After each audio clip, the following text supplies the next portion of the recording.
Brethren, happy Sabbath, Shabbat Shalom, and welcome to the Friday night Sabbath Eve Bible study for this. Well, let's look at this Hebrew calendar first, and the Roman calendar first, and we see that we are in the end of the fourth week of January 2023, and that'll make it easy if we want to fade on over to I was doing some video production. I've got the fader on a long, slow fade, but we're there on a page from Arthur Spear's comprehensive Hebrew. How does he word that thing? The Arthur Spear comprehensive Hebrew calendar, and for the 27th of January, which it is this Friday night. But we move over and look at Saturday's date for the 28th on the Hebrew calendar. You'll see I've got it highlighted there. It's the 6th day of, well, let's see. We can't see the name of the month in there, but I happen to know we're in the 11th month. We've got just the rest of this month to go, then all of the 12th month to go, and then boom, we are at the beginning of a new year. Isn't that right? We've got all of the 11th, and then the 12th month, and then 2 weeks into the first month of the year, and we'll be at the next feast day, Passover, on the 14th of the first month. Yeah, okay. And here's a quick look at the cover to the book that is nothing but calendars. Mine's a big one because it goes all the way back to 1900 and forward to 2100.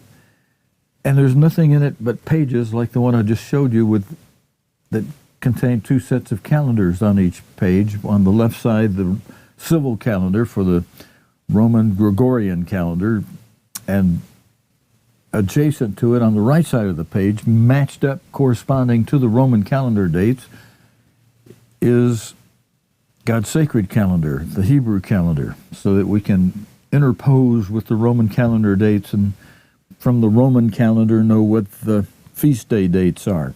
And throughout the year, the calendar that we'll be using after Jesus Christ returns and ushers in and restores the kingdom of God to this earth, what you're seeing on your screen right now is the calendar of the future, of a one-world government that will use this calendar, the one you see on the right side of your screen, the Hebrew calendar. That thing you see on the left side that we go by, we have to live under now, will become a thing of the past. The government of God will not continue a calendar of the government represented by that statue that Nebuchadnezzar saw in his dream, that Jesus Christ as the rock smashed on the toes and caused to crumble to the ground. So we will not continue the edicts of that world empire, that as it was a world-ruling empire going back to King Nebuchadnezzar. God gave it to him that way and gave him an opportunity to be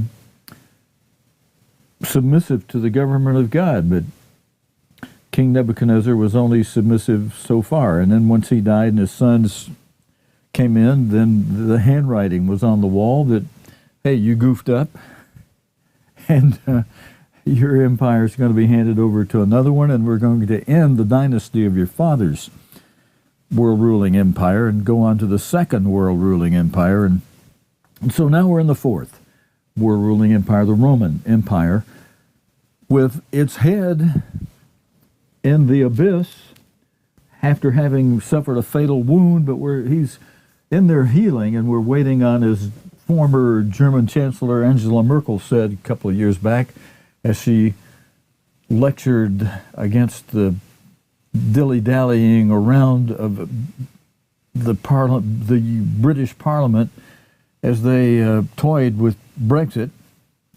She said, "You people better look into the abyss." And she was surprised me as she said that, and she was giving people an earful. She's aware that there is a world-ruling dictator, emperor, that will represent that once world-ruling empire of the Holy Roman Empire that people are wanting to have revived. And with the help of the Vatican, it will be revived one last time before Jesus Christ returns. We're watching for that now. We should be watching for that. We should be watching the first four seals that lead up to the commencement of that fifth seal, which represents the next major event in prophecy, the coming of the Great Tribulation, which will be the time that that seventh and final king of Revelation 17, verse 10, will arise out of that abyss and begin once again a world-ruling government. Well, this is a Friday night Bible study. So, brethren, what are we doing tonight? I'm going to be playing for you a World Tomorrow telecast that was prepared and put together in just a matter of a few days following the death of God's end-time apostle back in 1986. And, you know, Mr. Armstrong died on January 16, and by January 22nd, this outstanding video had been put together as a tribute to the more than 50 years of very dedicated, faithful, very hard-fought struggles that God's end-time apostle put forward for the work of the living God, a work that not only gave witness to the world of a coming world-ruling government that Jesus Christ would usher in and restore, a government that would restore peace to this earth, a true and lasting peace, and that would be based on fairness and based on love for one's neighbor and love for God, first of all, and love for one's neighbor, loving your neighbor as yourself, which means it's okay to love yourself, because if you don't love yourself, how can you love your neighbor very much if we're told we've got to love our neighbor as we love ourselves? If we don't love ourselves, well, you're poor neighbor. There's a lot of good sense in God's way, you know, in his government and his way and his laws for mankind. And this video that I'm going to play tonight, I spent several days doing a few edits to it so that it would facilitate my being able to, and by the way, I'm working on some things so I can get back on camera with you so I can look at you as I speak. We're getting there little by little. I thought I'd be able to do that tonight, but because our live streaming service completely re-innovated their live streaming software, I had to spend time downloading that today and a few other things that I got fixed that I'm really happy to have gotten fixed, but I had to wait on the phone a long time with personnel at the companies where they had to refresh some things for us and what have you. But that will help, all of those things will help toward a goal I have of including this telecast that I'm playing tonight, of changing out the scriptures in English to put them in the various foreign languages that I want to translate these programs into, and not just have the subscript, or what do you call that, when you know, where you just have the words on the screen in the language, a different language, but the actual speaker. Even when you see Mr. Armstrong, we're going to have a speaker, a native speaker of those foreign languages, substitute their voice in for Mr. Armstrong, so that those people who don't speak English in those countries will be able to hear it in their own language. And you might see, and one of the things I had to do to make this work is there's a lot of music in this particular telecast. It makes it very interesting with all the dramatic music. But in order to substitute out the English voice and put in the foreign language voices for the entire video, that music is on the same audio track. And I spent several days working with various there's been so many new creations or inventions since Mr. Armstrong died. One of them was this software that I went through several layers of software. I bought some that didn't work, spent the money on them, couldn't return them, but thankfully I didn't spend that much money on them. And I got some things I had to load in my computer and reload to get it to work, but I finally got it working. I was able to split the voiceover of Art Gilmore and Mr. Armstrong's voice out from the music, so that I now have two separate stereo tracks, one with the music only and no voice, and the other with the voice only and no music. And that way we'll keep the music under the foreign language voice. However, that brings up something that I hope that a couple of fellows in New York might be able to help me with, or even some of you. I have subscription services to music libraries that are licensed for YouTube and other live video streaming. And the music that was under our telecast, even though we licensed it for live television broadcast use, a lot of times the license owners of that music will contact us through YouTube and say, hey, we own the license to that music. You only licensed it for public television broadcasting, and so we want you to allow YouTube to monetize it to us. And thankfully, YouTube has a program like that. We have to say, okay, just don't chop that portion of our video out, or don't totally take our video off. So we do have to watch out for things like that, brethren, and I would really, ideally, especially on a worldwide basis, for countries that don't speak English and outside the United States, I would love to change out the music if some of you had a talent for that, and the time and the willingness to listen through the music we have licensing for, and take that music track. I'd give you just the music track, and then you dub out the old music and sub in the new music that we have licensing for. But we're not going to worry about that tonight. I'm going to go ahead and play it with the original music. We'll suffer the things we have to suffer on YouTube and deal with it later, however they decide to deal with it, which will probably just be, okay, we'll leave it. We'll even leave the music in, just let the other licensing people, monetize it. I don't have that many views that it's going to make them a whole lot of money. But anyway, we have to deal with that kind of thing. And there's a part of the video that I considered, I had to take out some words that are not true any longer since Mr. Armstrong's death, and an apostasy that has occurred. So I did do a tiny little bit of editing. Same thing Mr. Armstrong would have done. I know him well enough to know that. And I did leave in there the meeting in Mr. Armstrong's office with the new pastor general, even though that pastor general went apostate on us. And I left in the January 16 speaking of that new pastor general, who at that time did an outstanding job of paying honor to God's end-time apostle for the book Mr. Armstrong wrote entitled Mystery of the Ages. That book is featured in this video. You'll see Mr. Armstrong giving that booklet out to the freshman students who were part of the Fundamentals of Theology class at Ambassador College. In the year he gave that out, 1985, which was just the year before his death in early 1986.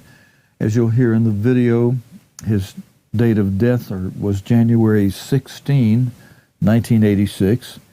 We're now January 28. I started giving the date. Did I give it? Yeah, I did. I think we gave the fact that, tomorrow's January 28. Tonight, technically before midnight for the Bible study, it's January 27, Friday night.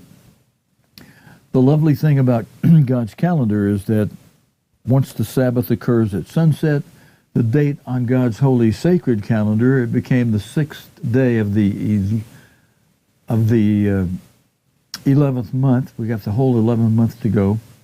and all of the 12th before we hit the new year.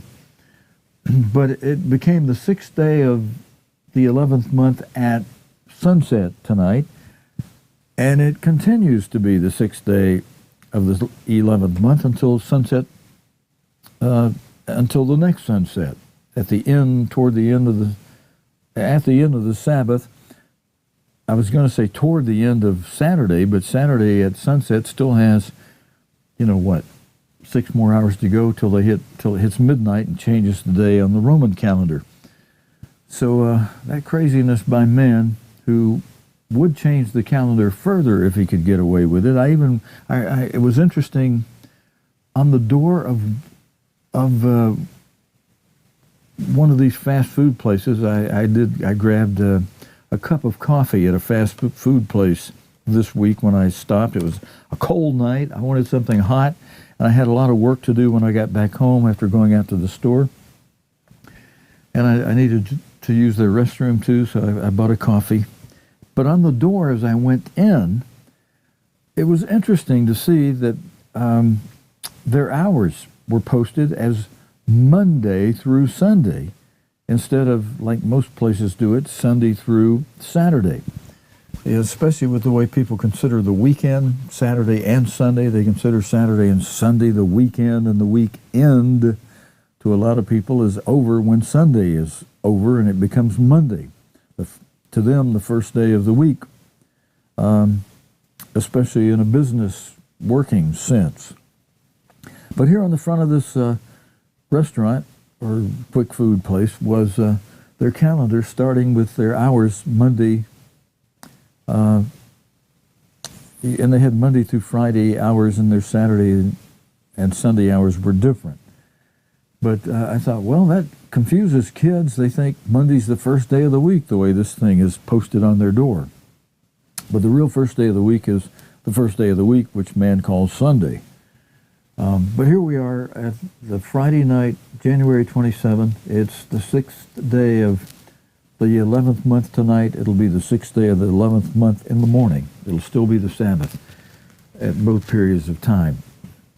And, now before we get to that video, I want to cover this early and let Mr. Armstrong finish up the Bible study tonight. Let him have that honor and the tribute we play to him for his more than 50 years of work that I was about to say a moment ago. Was part of his work was not only bringing a witness to the world, but it was a work through which God built up, established from the get-go, the 6th era of God's church, of 7 church eras, the Philadelphia era of God's work that continues all the way up until the 5th seal opens up.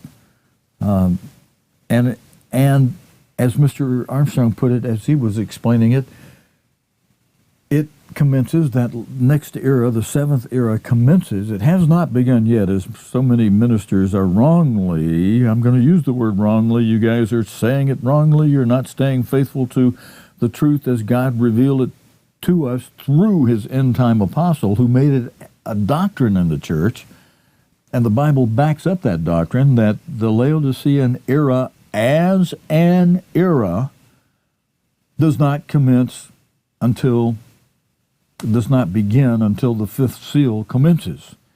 There's another event that I was about to mention to you that God's end-time apostle made reference to that occurs before the Laodicean era begins and before the 5th seal commences, and that event happens between the 1290 and the 1260, with those who of the Philadelphia era are accounted worthy to escape have been flown to a place of protection, safety, final training, nourishment in a wilderness area prepared by God, which area incidentally is recorded in the Bible. And those who, as God so well put it in Daniel, for those who understand and have understanding will understand this. God has written of a certain wilderness area that he says is protected from the king of the north, from the beast, during the Great Tribulation. Now, even though God doesn't spell it out precisely and say it in so many words, for those who have understanding, if there is a protected wilderness area recorded in the Bible that is protected during the Great Tribulation, does it not make sense? And if those who are going to be protected in it have to watch for an army surrounding Jerusalem as part of the abomination of desolation, the abomination that makes desolation, we watch for that army that surrounds Jerusalem as a cue to flee to the mountains. And yes, that happened in 70 A.D., but it's only happened in part then, and that was just a forerunner of duality of prophecy as God's end-time apostle taught it. And you know, brethren, interestingly, I wish I were able to be on camera with you. I'd love to be saying this where you can see my face, but we'll get there. I'll be saying this again. I'm just going to say it briefly tonight. You know, it actually hurts some of you who, I appreciate your openness and your candor, some of you who were ministers before I was ordained, who now say, well, I don't believe in that era stuff, Stephen. And I'm like, excuse me, you were ordained into the ministry and taught the things that we were instructed to teach, and you never understood it, you never believed it. Well, I can't find that supported in the Bible. Well, it is supported in the Bible, and it was taught by God's end-time apostle and explained by the one who, through whom God gave us the truths, including some very amazing ones that Daniel would have loved to have been able to have known. Details like just incredible details. For example, Revelation 17, verse 10, that talks about there being 7 kings, 5 being fallen. Many people know who they are, Justinian through Napoleon. And then the next part that says, of those 7 kings, 5 are fallen, and 1 is.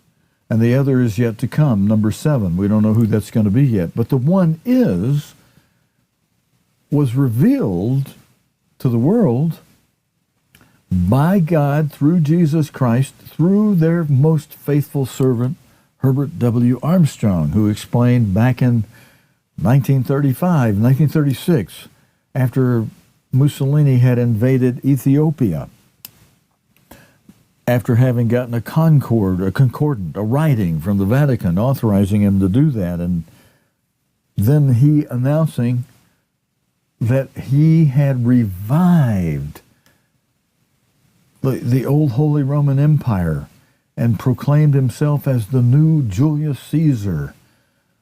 And God revealed that the speaking of Mussolini was in fact true words, that he had revived the old Holy Roman Empire for a season, for about 9.5 years, from the fall of 36 to the spring of 1945. And that fact was revealed through God's end-time apostle, that Mussolini fulfilled that part of prophecy in Revelation 17, verse 10, of being the 1 is. A very interesting prophecy that was made back in 90 A.D. through the writing of the Apostle John from the Isle of Patmos for a future time, saying there are 7 kings, even though he put it in present tense wording. Those 7 kings, which would not exist concurrently but consecutively, one after another, none of them had even been born in 90 A.D. and would not be born for more than 400 years later that would pass by. Before the first of them, Justinian, was born, lived and died, and went through his heirs becoming the continuation of his dynasty, his first kingship, and then a second kingship through Charlemagne, and then a third through Otto the Great, and a fourth through Charles V, who was the 4th of those 5 kings that are fallen. And then finally the 5th king, Napoleon, who in the Battle of 1813 that started in the fall of 1813 and ended with him losing it big time in the spring of 1814, which capped off 1,260 continuous years of reign of the Holy Roman Empire. Now, it did not end at the Battle of Waterloo a year later in 1815, as some people have been mistakenly either stated or taught or believed. That was a comeback effort by Napoleon. He already lost the battle that lost the continuous reign of the Holy Roman Empire in the year before, in the spring, as I mentioned, in the spring of 1814, when he lost the battle of what was called the Battle of 1813. It began in 1813, didn't end until the spring of 1814. Many battles are like that, like the Battle of Russia over Ukraine. That began a couple of years ago now and continues. So they've learned, I guess, not to call it the Battle of 2019 or 2020, whenever it began actually, because it didn't begin and end. It goes on and it escalates, especially with Russia exploding all those missiles and being upset that Germany has decided to provide tanks, and the U.S. decided, okay, we'll follow Germany and go along, and a few other countries too. And that's a whole nother issue, by the way, but we do want to be keeping our eye on news. I hope to get back to doing a daily program on that, God willing. And little by little, we're pulling things together here after God has let me have a big test. I can empathize with a lot of you. I want to quickly get to a point, though, that I wanted to ask for prayers for. I want to thank Mary Scott for providing her address. I've got a card for Mary. Walter, I will do the email, probably not tonight. I'll do it sometime during Sabbath tomorrow. I got Mary's permission to give you her address.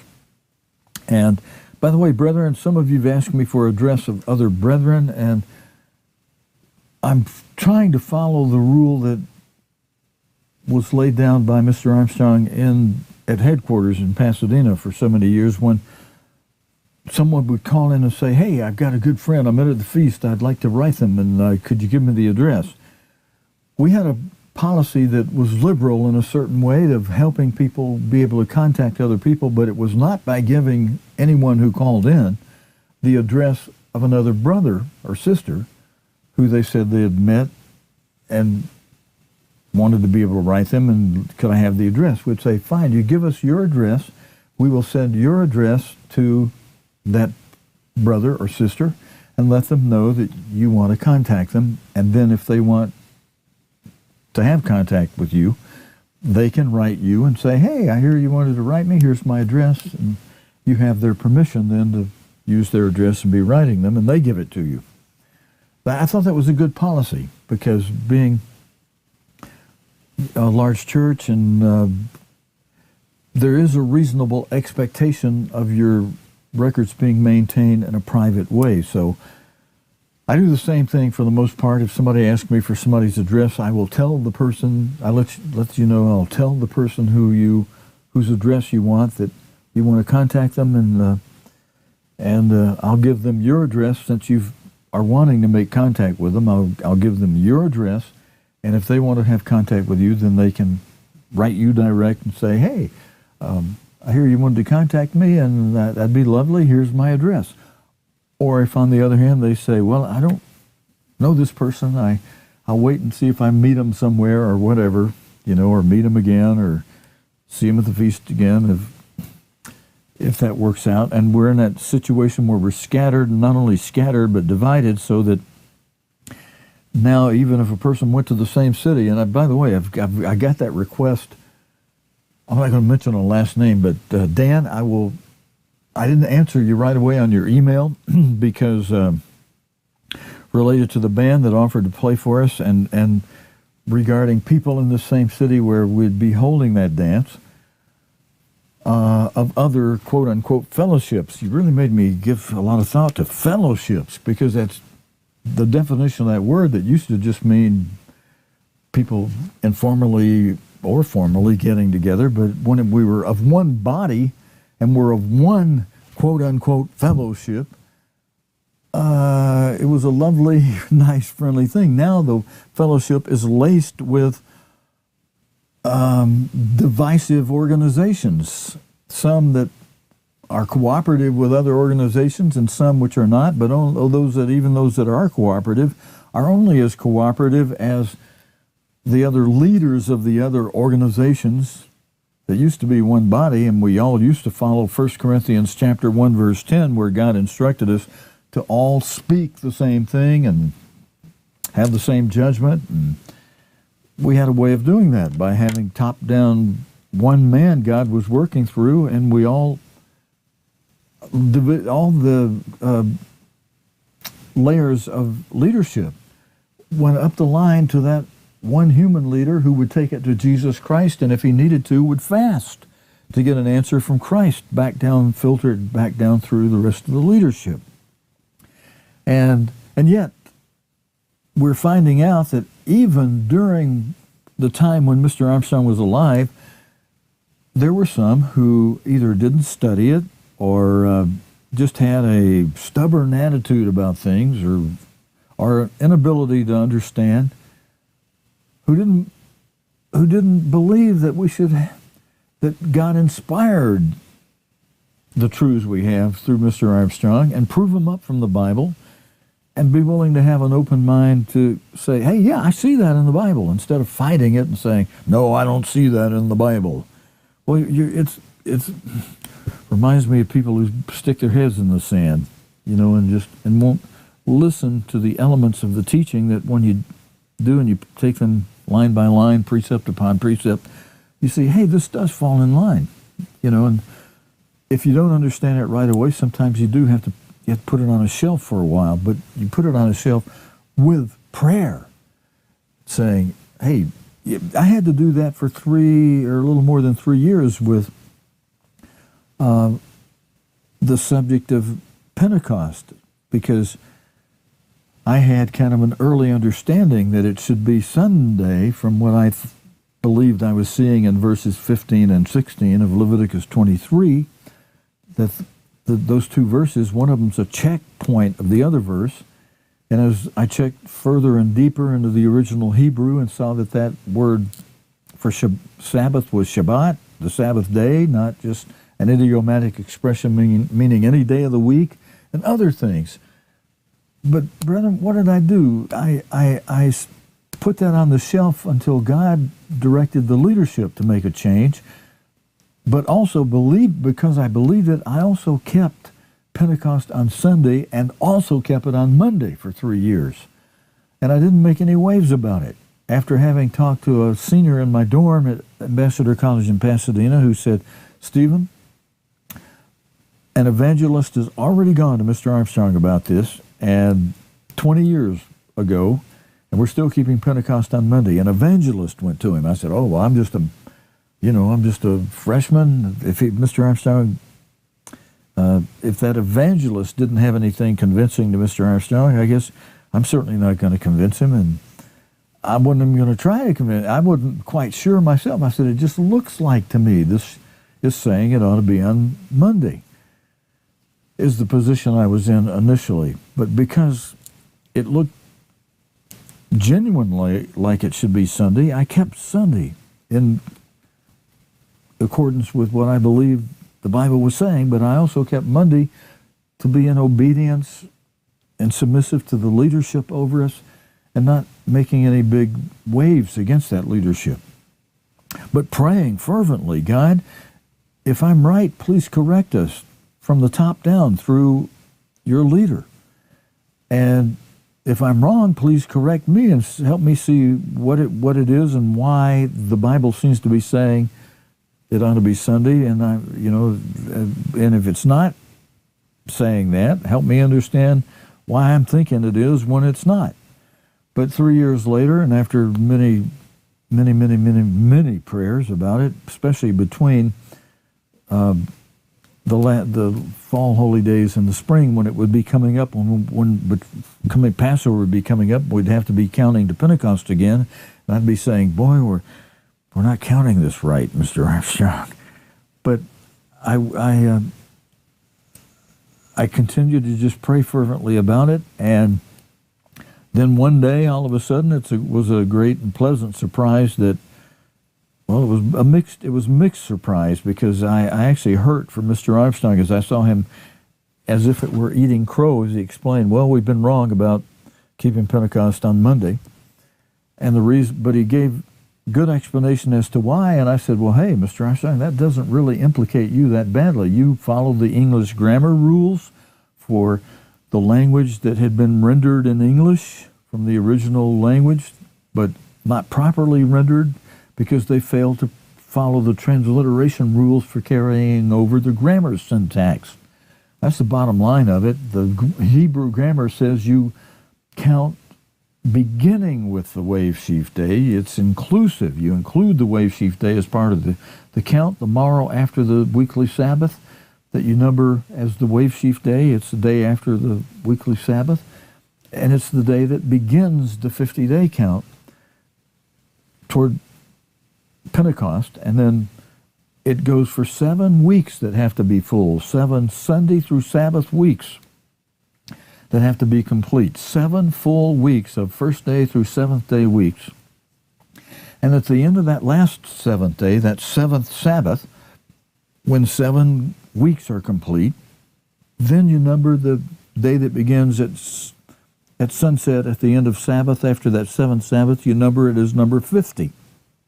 And on that day, number 50, do the Holy Day offering and all the holy day things you do on a holy day.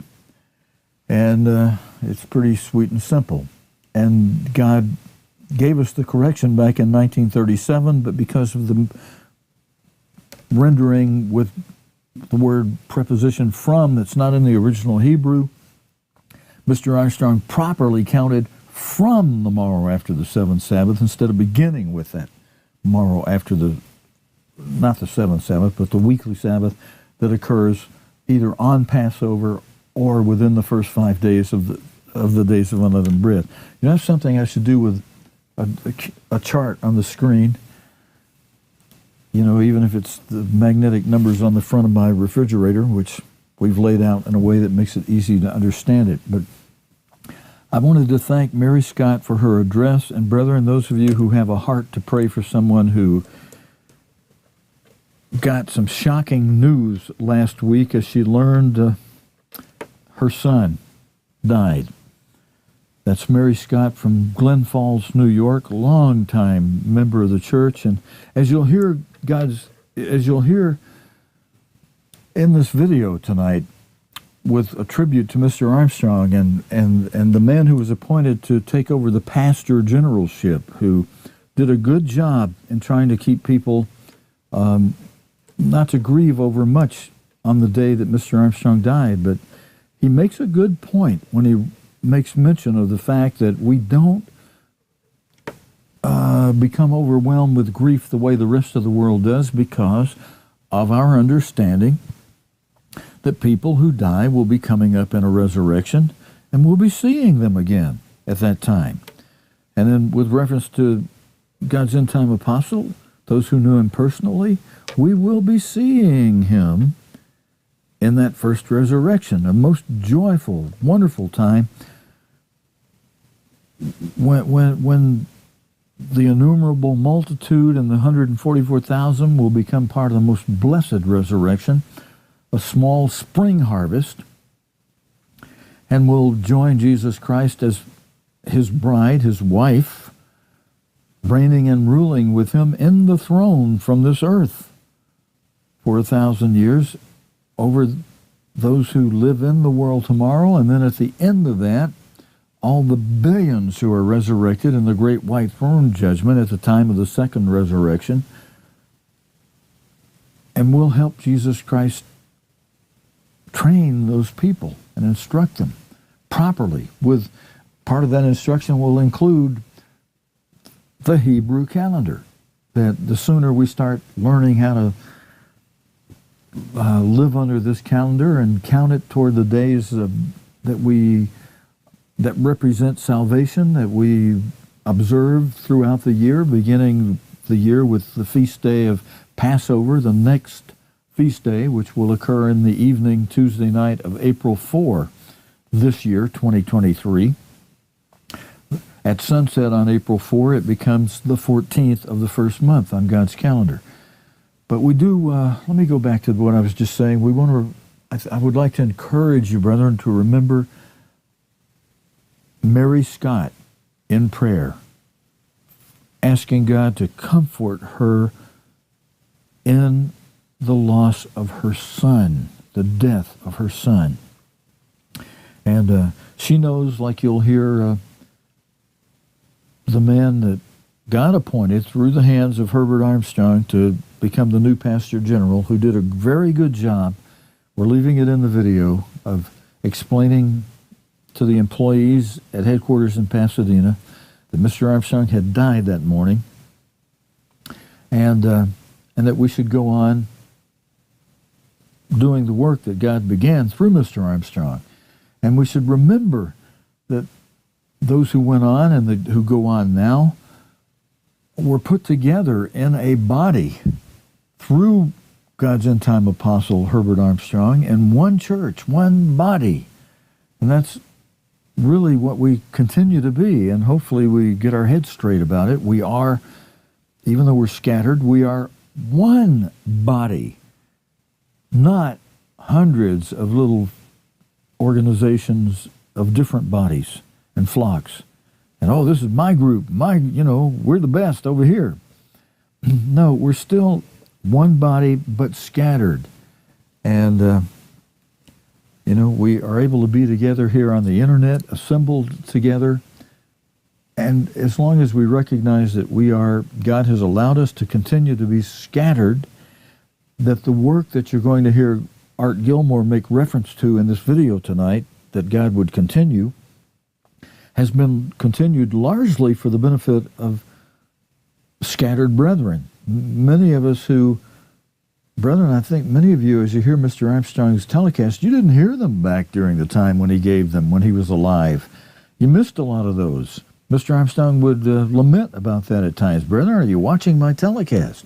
Oh, no, we hear you so much here in services, and we read all it. We try to read the plain truth, but we never get around to reading all of it, and this and that. We had a lot of activity, a lot of stuff going on, and beside that, people had, whether they worked in the work or their own job, and had families, and there were just things. We're getting more opportunity now to catch up on things than we ever had, and I think somehow God saw that and knew we needed time to play catch-up. And so a lot of what's been preserved, publications and the speaking of Mr. Armstrong, has been preserved for us, brethren. And it's unfortunate, though, that a lot of these vanity plate, as I used to call them for a long time, the banana peeling Church of God groups. I call them banana peelings because so many of them they incorporate and put a different modifier or adjective with the words Church of God, and as grammar people would say, your adjective is the banana peeling of the parts of speech. So with all these different adjectives mixed with the words Church of God, I said, oh, okay, well, they've put a banana peeling. I've wrapped Church of God in various different banana peelings, modifiers. And so I do it kind of humorously, hoping people would get the point. But the minister who first took this live streaming seat, Robert Collins, used to refer to those groups that he had one of and said, look, Stephen, while I was in the hospital with full-body cancer, God gave me a dream and told me when I get out, if I get you out of here alive, I want you to take the name off of that group you have. And God set an example through Mr. Collins of de-denominating or undenominating a group he had started. I won't tell you what he called it, but he had a group. And he went to them one Sabbath after getting out of hospital and told them what God did in the dream and that we would be taking the name off of this group. I'll still minister to you.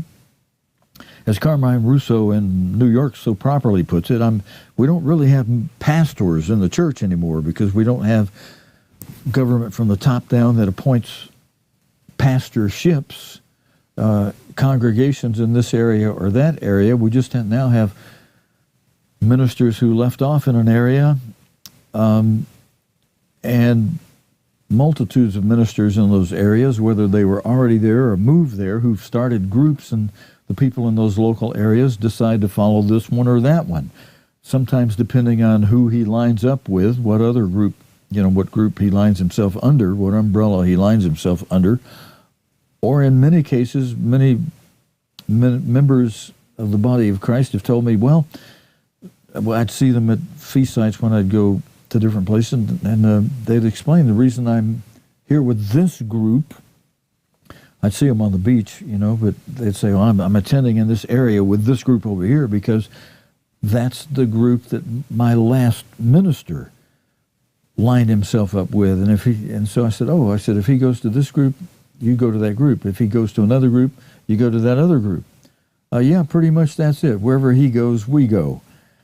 And more than a few people have said that to me. I thought, how interesting. That's probably what the bulk of people are doing, or many people are doing, or they find a favorite. They find one they like more than the other, and so they make their own decision instead of the way it was. God appointed the pastorships over us. So Carmine's got it right on that we don't really have pastors anymore. We don't have assigned congregations, assigned ministers, and assigned memberships, which the assignment was largely dependent upon where you lived.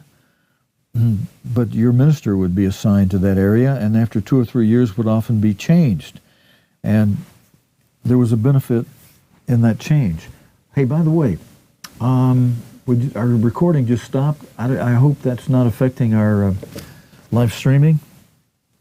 But I noticed the time on the clock. It's time I really should get this video we have that'll run about 29 minutes rolling for you. It'll be the tribute to God's end-time apostle.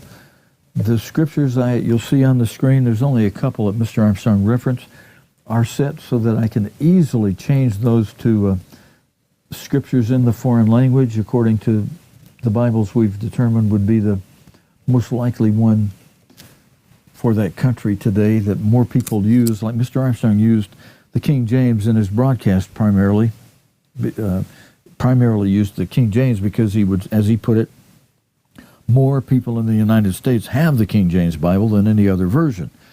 Even though a lot of people will have more than one version, the most common version among the majority of people would be that of the King James. So we've made some determinations related to different countries, and I'll start to show you that hopefully by as early as next week. But here's the English version of a tribute to God's end-time apostle following his death, which happened, this is January 27th tonight, on the Roman calendar, which is going to change on the Hebrew calendar from year to year, but on the Roman calendar, God's end-time apostle died on January 16 in 1986. You'll hear that in this video. And because we're close to that date, I want to play that for you tonight in the Bible study. Hope you'll give a good listen. You'll hear Mr. Armstrong. You'll hear a wonderful tribute to him, an honor that he deserves for having stayed so faithful to the truth of God and sharing it, and his willingness to share the things that God revealed to him to give to us. And that truth is a wonderful source of peace of mind. It's a wonderful blessing. And brethren, in a proper reverence for this day of the week, the Sabbath day, which God instructed us to remember this day and keep it holy, because God set it apart and sanctified it for the purpose of remembering him as our Creator, with this day reflecting back to the time when God recreated the earth and created man on the sixth day, and then created this day we're on now, the Sabbath, the seventh day of the week, by resting. Hope you'll get some good rest this Sabbath. Following this video, hope you get a good night of sleep, and we'll plan to join us again in the morning, 10:30 a.m. Eastern Time, for the Sabbath morning service. But now, giving proper reflection on the one who, as Revelation 3, verse 3 tells us, remember by and through whom you heard the truth.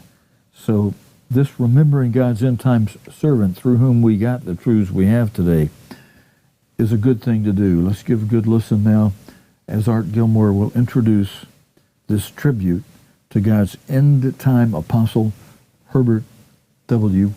Armstrong.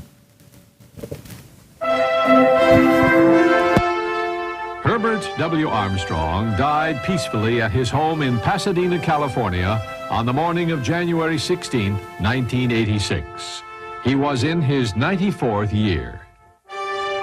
In this special program, we review the life and work of Mr. Armstrong. For over 50 years, the voice of the world tomorrow.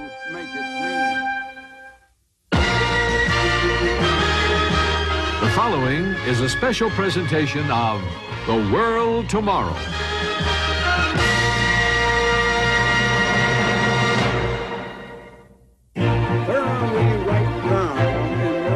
The World Tomorrow with Herbert W. Armstrong has always been a unique program, showing the relevance of the Word of God to today's turbulent society.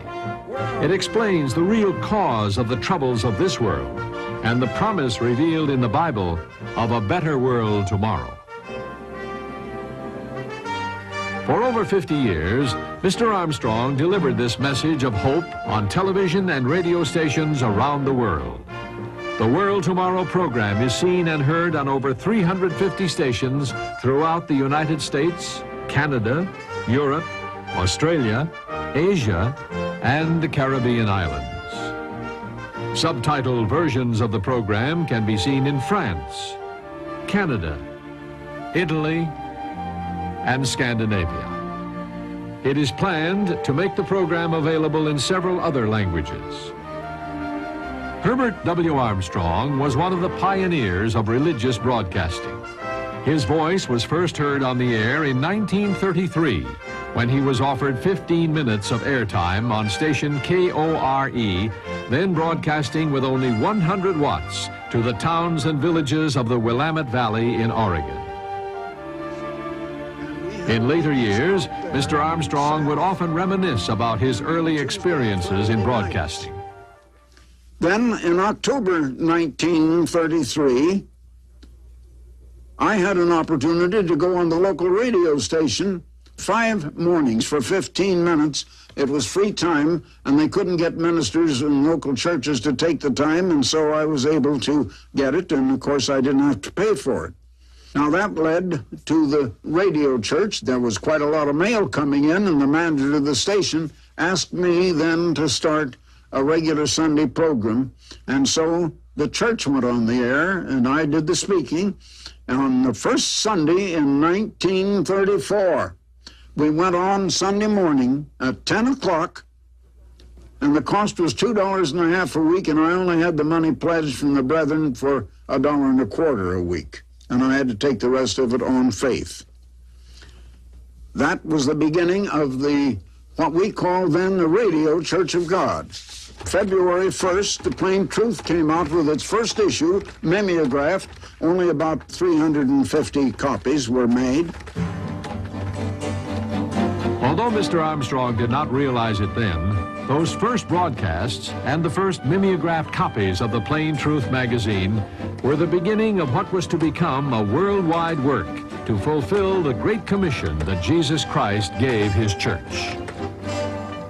Mr. Armstrong himself wrote in his autobiography, "At last, in the light of fast-developing world-encircling events, it became apparent what was actually happening back in 1934 was precisely this.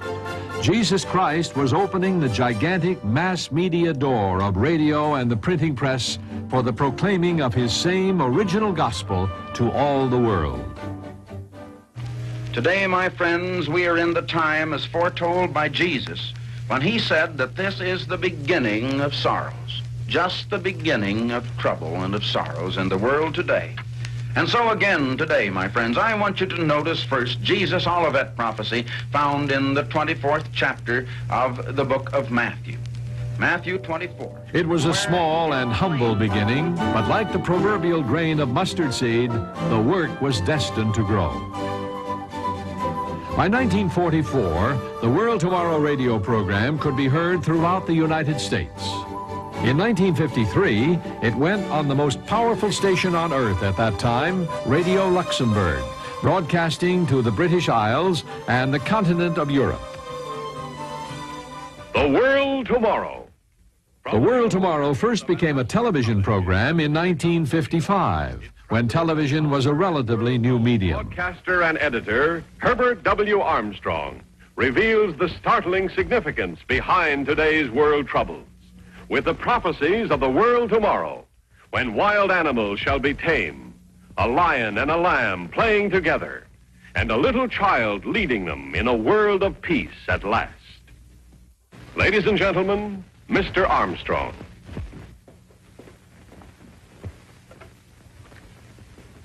Well, greetings, friends. The real significance behind today's world disturbances is simply this, that we're now near world peace, believe it or not. Later, Mr. Armstrong was to make many telecasts from the studio of the World Tomorrow in Pasadena, powerfully proclaiming the gospel of Jesus Christ. Thing he did. If Jesus Christ were here today, he would preach the same thing that you hear me preach. Look into your Bible. Don't believe me. Look into your own Bible. And you'll see that everything that I'm telling you comes right out of the Bible. It is God speaking, and it is the very message of God. As the World Tomorrow program began to be heard worldwide, the plain truth circulation also began to grow, first in thousands and then in millions.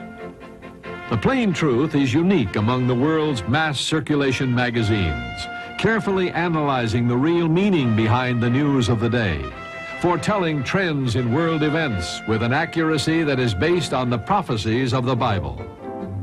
New languages were added over the years: German, French, Spanish, Dutch, Italian, and Norwegian.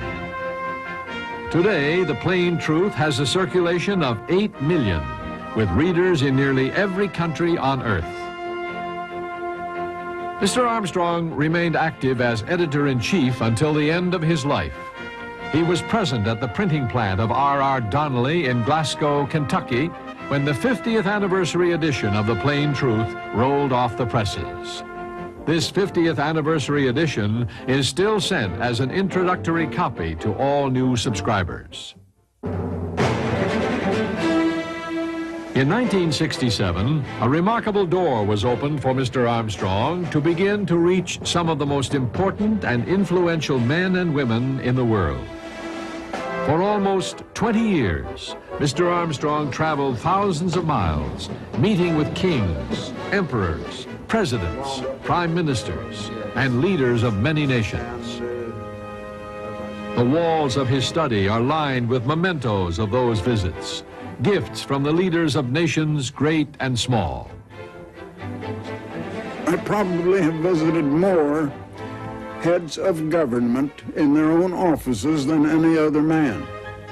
What do I talk about? I talk about the conditions that they're confronted with. I talk about world conditions and problems that are far greater than they themselves are able to cope with.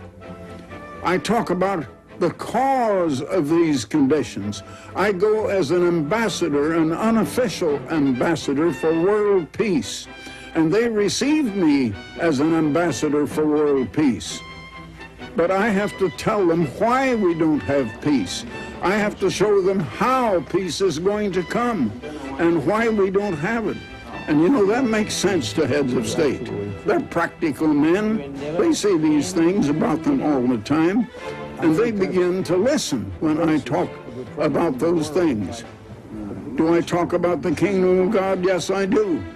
And God is going to intervene. And sometimes I tell them that straight out. They've called me an unofficial ambassador for world peace, and so I am. But let me say that there has to be a reason why we don't have peace. And you cannot have peace until there is something that will cause that peace. And there has to be a reason why something has caused us to have just the opposite of peace in this world today. And I'm afraid so many don't understand that. Now, in the world today, there are many different ideologies and philosophies and religions, and everybody seems to think that their own, of course, is the right one and the only one that is true and correct.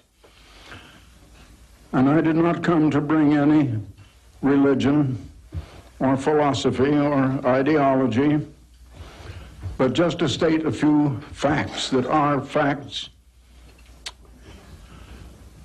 We do not have peace and will not have peace until human nature has been changed. Mr. Armstrong was able to view the 20th century from a unique perspective. In his long life, he saw the coming of the inventions that made possible this modern age: the airplane, radio and television,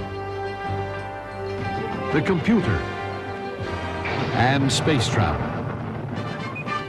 Inventions that have changed our world, but not our thinking.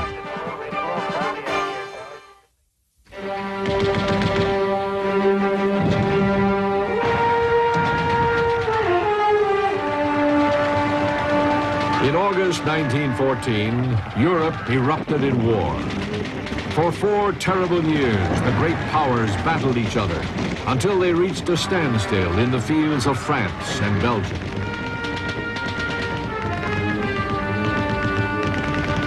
When the conflict was over and the armistice signed, a generation of young men had been slaughtered.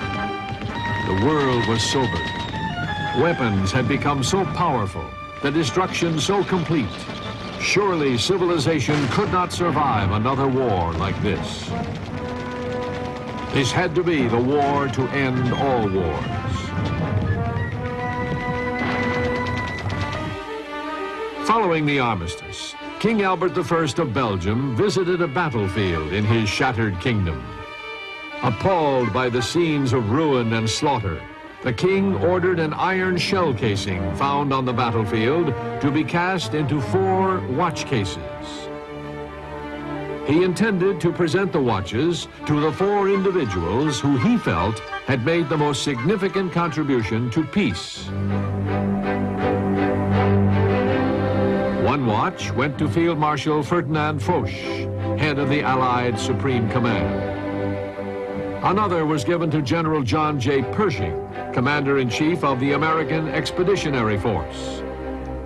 The 3rd watch was presented to France's Premier, Georges Clemenceau, for his inspiring leadership in the dark days of war. But King Albert did not find anyone qualified to receive the 4th watch. When King Albert died, it was passed on to his son, King Leopold III. In 1970, half a century after the end of World War I, King Leopold presented this 4th watch to Herbert W. Armstrong. In accepting it, Mr. Armstrong said, "I feel it was the highest honor the king could have paid anyone.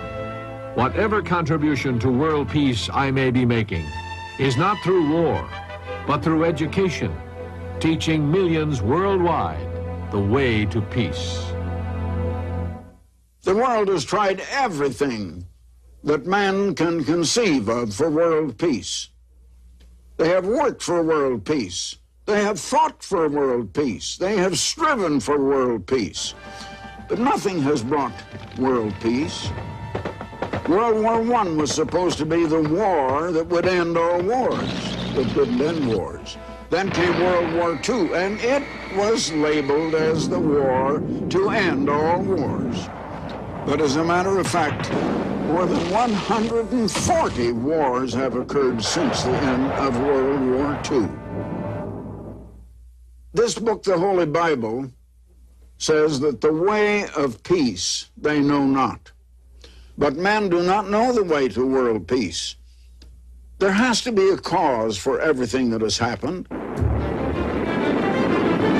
In these last decades of the 20th century, many philosophers, commentators, and newscasters see that the problems of the world have reached a crisis point. Many leaders have recognized that we may indeed be approaching Armageddon. Mr. Armstrong, through his understanding of biblical prophecy, grasped the true significance of these times. He has been a voice of sanity in the decades of confusion.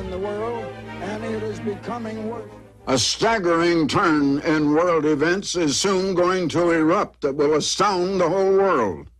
As a matter of fact, two absolutely unthinkable world events are going to occur in the approximate future.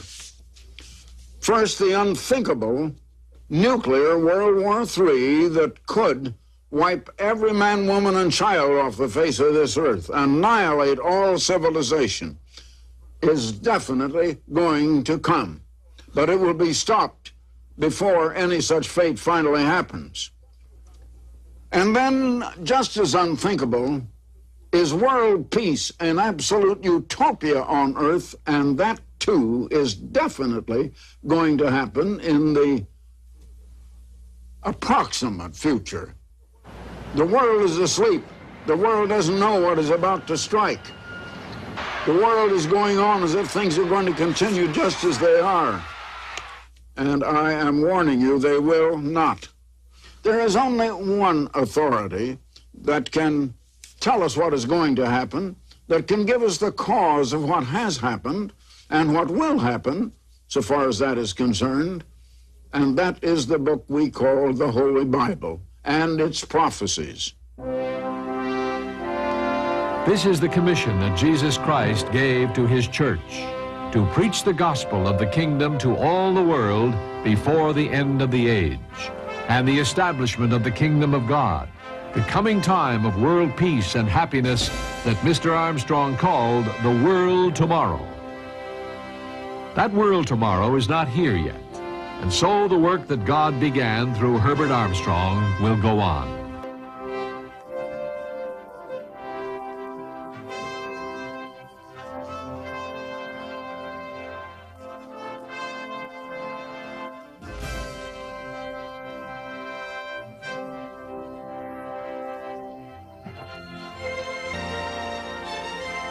Before his death, Mr. Armstrong appointed his deputy, Joseph W. Tkach, to succeed him as Pastor General of the Worldwide Church of God.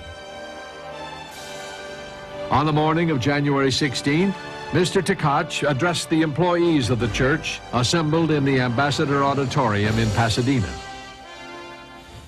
This undoubtedly is one of the most sobering occasions that we will experience in a lifetime. I'm sure we all dearly loved Mr. Armstrong.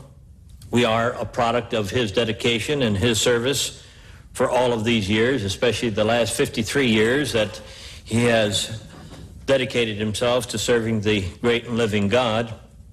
This is not a time, although it is sobering, but not a time for great grief, as those who are without knowledge or understanding the purpose of life and death. But we can rejoice knowing that Mr. Armstrong died in the faith doing the work that God has called him to accomplish. Even in the last year of his life, with declining strength, he completed probably the greatest work that he has accomplished in the book, The Mystery of the Ages. Mystery of the Ages was originally written for the students at Ambassador College. In August 1985, Mr. Armstrong personally presented the new book to the students of the Fundamentals of Theology class. It would prove to be one of the last times he would speak in public. When the Bible speaks, that is God speaking, not a man. Now, it's true, Moses wrote the first 5 books, but it wasn't really Moses writing it. God was having him write it. And it was God writing it, but that was really inspired. And then when we come to prophets like Isaiah, Jeremiah, Ezekiel, Then when we come to the New Testament books, God inspired them. They are the infallible words of God. This book is not. I don't make any such claim for this book whatsoever. But I think in a way God inspired it, but not in the sense that it is the Word of God. It's as God inspired Herbert Armstrong. And I tried to yield myself to him, and I hope I was able to yield myself, if not 100%, 97, 98, and 99%. The Bible is like a book that had been sort of cut up into about 2,000 or 3,000 pieces, and you have to get them all put together in the right order, or you can't understand them. This book puts them together. And yet this book is only a synopsis. You could say it's the gist of the Bible, the synopsis. It doesn't cover all of it, but it covers the main thread of the Bible so you can understand the Bible and understand the other details when you read them in the Bible. It'll open up the Bible so that you understand it. That's what it is for. Make the Bible plain and clear and understandable. And God is such a great God when you come to really know Him and who and what He is and how real He is. And I want to say that you need to read every word, and you need to go over it more than once. You aren't going to get the full meat of this book in one reading. This is a book that after you've read it, you can read it a second time, and then later a third time.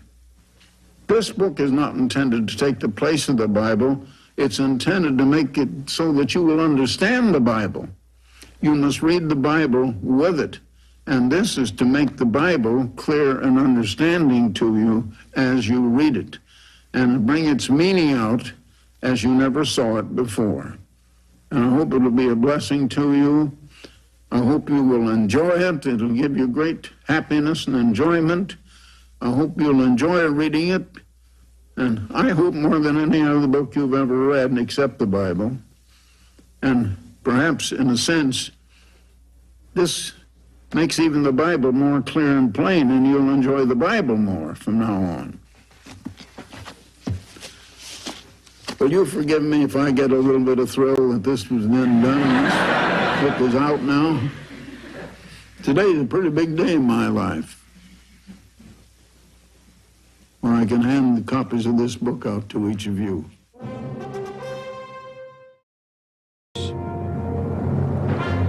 Time may prove Mystery of the Ages to be one of the most significant books ever written.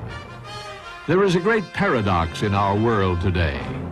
In this 20th century, we have made incredible progress in nearly every field of knowledge, science, technology, medicine, transportation. But in spite of this progress, we still live in a world of appalling evils and suffering, famine, poverty, sickness, and war. Why is it, when knowledge is exploding, do we still not know the answers to the most fundamental questions? What is man? Why was he created? What is the purpose for human life? Or even, is there a purpose? Over 60 years ago, Herbert W. Armstrong was challenged to make an in-depth study of the Bible. He began to see that this book, so often misunderstood, did indeed contain answers. Over the years, he continued to study, developing a unique understanding of the questions that have always perplexed mankind. Mystery of the Ages is the product of that understanding, a labor of love, written in the last year of Mr. Armstrong's long and productive life. Mystery of the Ages will help you understand. Each chapter will give you the keys to solving some of the most perplexing questions that have puzzled scholars and philosophers for thousands of years. You will see that the answers have been there all the time, hidden in the pages of the Bible.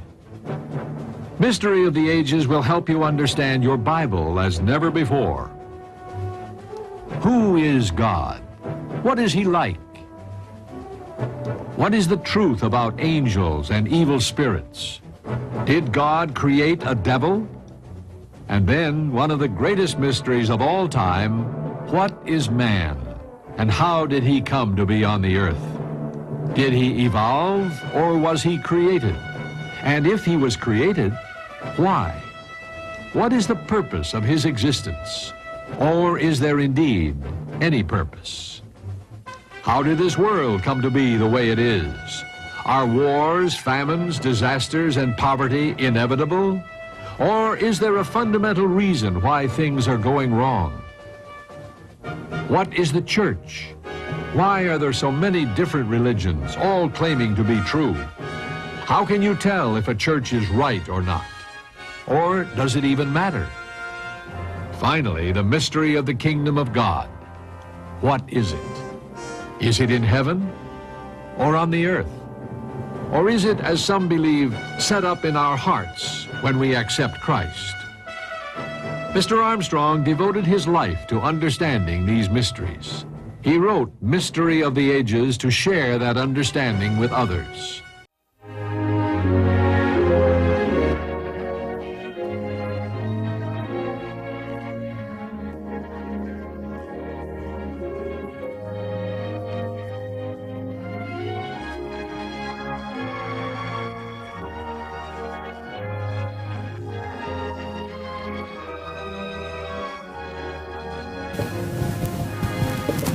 All right, brethren, I'm going to pause that ending right there, come back with you for just a minute, and then let that finish out. I want to thank you for joining me for tonight's Friday night Sabbath Eve Bible study for this. We gave the Hebrew date, we gave the Roman calendar date. I'll just go back to the Roman calendar date for a moment. Tonight, Friday night, is January 27, 2023. Tomorrow morning, it'll be 28th day of January. Better way to think of the date, though, really is to think of it according to God's Hebrew calendar. We cross-reference it from Arthur Spear's comprehensive Hebrew calendar, and you can see on the right side, tonight as of sunset and through sunset at the end of the Sabbath, at the end of Saturday night, Saturday evening, it's the 6th day of the 11th month. And again, we cross-check that with Arthur Spear's comprehensive Hebrew calendar, probably the best source to go to for that kind of thing.